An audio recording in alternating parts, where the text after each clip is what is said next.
اور سامان بھی غائب نہیں. اس کو دیکھ کر وہ اتنا خوش ہوتا ہے کہ اونٹ کو دیکھتا جاتا اور نظریں آسمان پہ ڈالتا جاتا اور اپنے رب سے کہتا جاتا اللہم انت عبدی وانا ربک. اے اللہ مان گیا تیری قدرت, اے اللہ مان گیا میں تجھے, واقعی تو میرا بندہ ہے اور میں تیرا خدا. نہیں سمجھ پائے نا اس نے کیا جملہ استعمال کیا؟ مارے خوشی کے اس نے کیا کہا؟ اللہم انت عبدی, واہ واقعی تو میرا بندہ ہے, وانا ربک اور میں تیرا رب. الٹا بول گیا.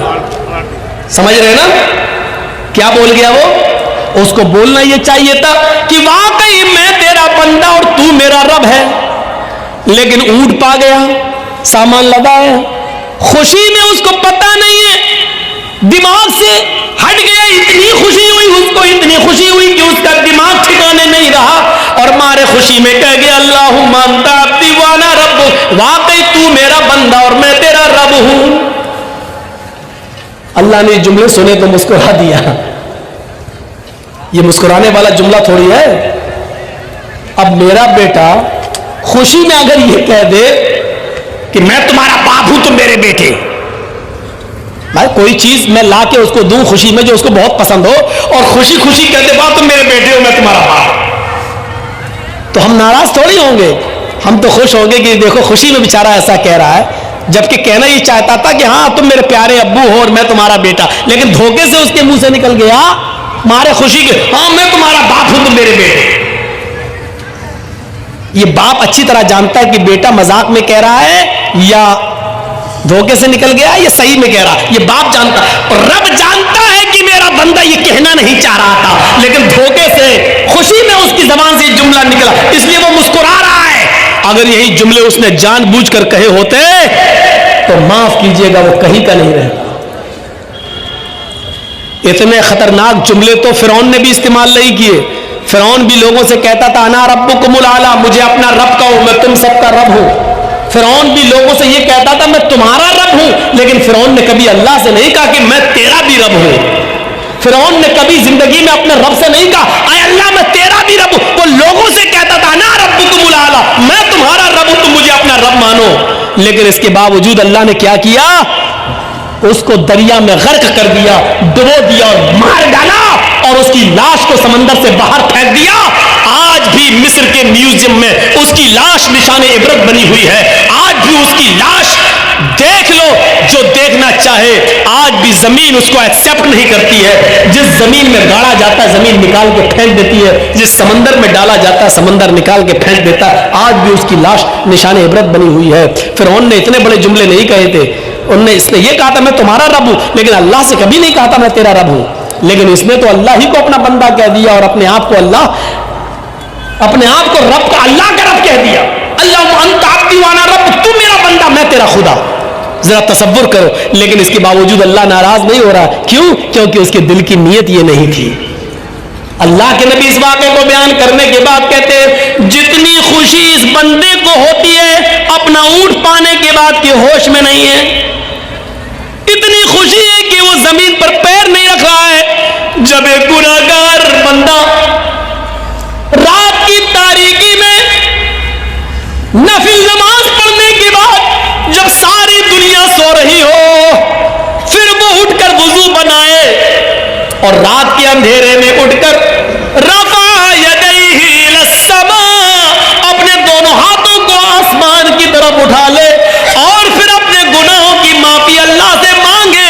اے اللہ اللہم اغفر لذنوبی, اللہم اغفر لی, اللہم اغفر لی, اللہم اغفر لذنوبنا وارحمنی واستر عیوبنا. یہ ساری دعائیں وہ مانگنے لگے اور پھر وہ رب کو راضی کرے کہ اللہ ہمارے گناہوں کو بخش دے, ہمیں معاف کر دے, ہم پر رحم فرما. اللہ کے نبی فرماتے ہیں جب ایک گناہگار بندہ اپنے رب کے سامنے اپنے دامن کو پھیلا لیتا ہے, اپنی جھولی پھیلا لیتا ہے اور رب کے سامنے اپنے ہاتھ اٹھا کر دعا مانگتا ہے اے اللہ مجھے معاف کر دے, میرے گناہ بخش دے, تو اللہ تعالیٰ کو اس بندے سے خوشی ہوتی ہے جو ابھی مارے خوشی کی یہ کہہ گیا تو میرا بندہ میں تیرا رب. جتنی خوشی اس انسان کو ہوتی ہے اپنا اونٹ پانے کے بعد، اللہ کو اس سے کہیں زیادہ گناہ، کتنی زیادہ گناہ، کہیں زیادہ بڑھ کر اللہ تعالیٰ کو خوشی ہوتی ہے جب کوئی گناہگار بندہ اس کے سامنے اپنے گناہوں کی توبہ کرتا ہے، اپنے آپ کو کہتا ہے کہ اللہ مجھے معاف کر دے. اللہ کو اس سے بھی زیادہ خوشی ہوتی ہے. یہ اس کا رحم و کرم ہے کہ گناہ کرنے کے باوجود وہ اپنے بندے کو معاف کرتا رہتا ہے. ہاں تو کر رہے ہیں، ہم کو 12:30 بتایا گیا تھا اس لیے. ٹھیک ہے، تو میرے بھائیوں یہاں سے آپ اندازہ لگائیے کتنا مہربان ہے وہ اللہ. اور سنیے ایک چیز آپ کو پوائنٹ کی بتا دیتا ہوں. ہمارے صدر محترم جو اس جلسے کے ہیں انہوں نے کہا آج پہلا دن ہے اس لیے تھوڑا سا جلدی ختم ہو جانا چاہیے، تو میں بس ایک بات بتا کر اپنی بات کو ختم کر دوں گا. بہت قیمتی بات بتا رہا ہوں میں آپ کو، سن لیجیے میرے پیارے ساتھیوں، اس کو غور سے سنیے. اللہ رب العالمین نے تقریباً 20 سے زیادہ، قرآن پڑھیے آپ، 20 سے زیادہ بار یا عبادی کہہ کر اپنے بندے کو پکارا. یا عبادی یا عبادی، بلکہ بڑے سے بڑے گناہگار کو بھی یہی کہا، قل یا عبادی، قل یا عبادی الذین اسرفوا علی انفسہم لا تقنطوا من رحمت اللہ. اس پیار و محبت بھرے جملے کو سنیے. بندہ گناہگار ہے، اتنا گناہگار ہے کہ اس نے زمین و آسمان بھر کر گناہ کر رکھے ہیں. اس کو بھی اللہ یہ نہیں کہہ رہا بھاگ تو گناہگار ہے میرے دربار میں مت آنا.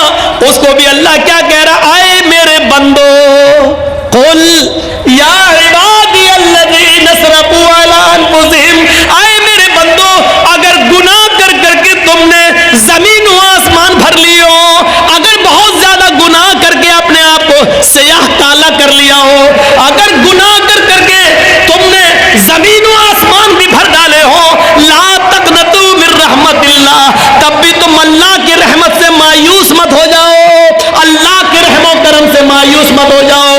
اگر توبہ کرو گے تو ہم آج بھی تمہیں معاف کرنے کے لیے تیار ہیں، اگر بخشش مانگو گے تو آج بھی میں تمہیں بخشنے کے لیے تیار ہوں. 20 سے زیادہ بار اللہ نے قل یا عبادی کہا ہے. آئے میرے بندو، آئے میرے بندو میرے پاس تو آؤ، میرے بندو مجھ سے گناہوں کی معافی تو مانگو، میرے بندو میرے پاس گر گراؤ تو رو تو صحیح، ہم تمہیں آج بھی معاف کرنے کے لیے تیار ہیں. اگر 20 مرتبہ یا عبادی کا ہے تو قرآن پڑھیے 300 سے زیادہ، 300 سے زیادہ اس نے رحمت کا لفظ استعمال کیا ہے، رحمت کا لفظ استعمال کیا ہے. یہ میری رحمت، یہ میری رحمت، یہ میری رحمت. اور ایک لفظ تو ایسا کہہ دیا ہے، رحمتی وسعت کل شیء، رحمتی وسعت کل شیء. آئے میرے بندو میری رحمت ہر چیز کو گھیرے ہوئے، میری رحمت ہر چیز پر چھائی ہوئی ہے، میری رحمت کے سائے میں آؤ تو صحیح. آئے میرے بندو میری رحمت کے دائرے میں آؤ، ہم تم پر بھی اپنی رحمت نثار کر دیں گے، ہم تم پر بھی اپنی رحمت کا سایہ کر دیں گے. یہ الرحمن الرحیم، یہ رب کی رحمت ہے. ماں باپ، بھیڑ بکری، دمبا، مرغی، کتا کتیا اور جانوروں کی رحمت اور انسانوں کی رحمت بھی سنی اور رب کی رحمت بھی آپ نے سنی. یہ سب رب کی رحمت کے 100 درجوں میں سے ایک درجے کا حال ہے. الرحمن الرحیم، میں 2 ہی آیتوں پہ چل پایا. الحمدللہ رب العالمین الرحمن الرحیم. ابھی رحمان الرحیم پر اور بھی باقی ہے. میرے پیارے ساتھیوں، کل کوئی دوسرا ٹاپک آپ کے سامنے رکھیں گے. ہم یہاں سے یہ سوچ کر اٹھیں کہ اللہ رب العالمین ہے اور رحمان الرحیم ہے، وہ مہربان ہے، وہ جس طریقے سے سب کو پالتا اور پوستا ہے، اس کی نظر میں کوئی دوست و دشمن نہیں، وہ سب کو دیتا ہے. تو ہمیں اور آپ کو بھی اس کو رب سمجھنا چاہیے اور اس کی رحمت کا فائدہ اٹھانا چاہیے، اپنے گناہوں کی معافی مانگنا چاہیے اور اس رب نے جو ہمیں زندگی دی ہے، اس رب کی دی ہوئی زندگی کو اسی رب کے بنائے ہوئے قانون کے مطابق ہمیں چلانے کی کوشش، چلنے کی کوشش کرنی چاہیے. ہم اللہ سے دعا کرتے ہیں کہ بار الہ ہماری خطاؤں کو معاف فرما دے، ہمارے گناہوں کو بخش دے، ہم مسلمانوں پر رحم فرما. اے اللہ ہمیں اپنی ربوبیت کو سمجھنے کی توفیق عطا فرما اور ہمیں رب العالمین کے رحمان و رحیم سے ہم کو رحمت طلب کرنے کی توفیق عطا فرما. جب تک تو ہمیں زندہ رکھ، اسلام پہ زندہ رکھنا، جب ہمارا خاتمہ ہو تو ایمان پر ہمارا خاتمہ فرمانا. وما علینا الا البلاغ المبین وآخر دعوانا ان الحمد للہ رب العالمین. السلام علیکم ورحمۃ اللہ وبرکاتہ.